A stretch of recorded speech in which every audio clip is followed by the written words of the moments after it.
Plus വണ്ണിൽ science എടുക്കണോ commerce എടുക്കണോ ഹ്യൂമാനിറ്റീസ് എടുക്കണോ എന്ന കൺഫ്യൂഷനിലാണോ ഇപ്പോഴും നിങ്ങളുള്ളത്? അങ്ങനെയെങ്കിൽ നിങ്ങൾ എത്രയും പെട്ടെന്ന് ഒരു തീരുമാനത്തിലെത്തേണ്ട സമയം. കാരണം SSLC റിസൾട്ട് ഈ വരുന്ന മെയ് 15-ാം തീയതി തന്നെ പബ്ലിഷ് ചെയ്യും.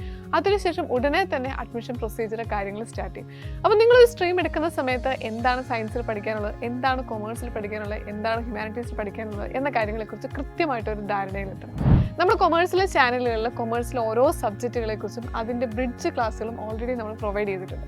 അപ്പം ഇനിയുള്ള സമയങ്ങളിലാണെങ്കിലും നിങ്ങൾ ഈ ക്ലാസ്സുകൾ കൃത്യമായി കണ്ടിട്ട് ഓരോ സബ്ജക്റ്റും എന്താണ് എന്നൊരു കാര്യം ആദ്യം മനസ്സിലാക്കിയെടുക്കുക. ഈവൻ സയൻസ് ചാനലിലായാലും നമ്മൾ സയൻസിൻ്റെ സബ്ജക്റ്റുമായി ബന്ധപ്പെട്ട ബ്രിഡ്ജ് കോഴ്സുകൾ നമ്മളിവിടെ പ്രൊവൈഡ് ചെയ്യുന്നുണ്ട്. അപ്പം ഇനിയുള്ള സമയം എന്ന് പറഞ്ഞാൽ വളരെ കുറഞ്ഞ സമയങ്ങളെ നമ്മുടെ മുന്നിലുള്ളൂ. അപ്പോൾ നിങ്ങൾ ഏറ്റവും ആദ്യം ചെയ്യേണ്ടത് നിങ്ങൾ എടുക്കുന്ന സ്ട്രീമിനെ കുറിച്ച് കൃത്യമായിട്ടൊരു ഐഡിയ നിങ്ങൾക്ക് ഉണ്ടായിരിക്കുക എന്നുള്ളൊരു കാര്യം.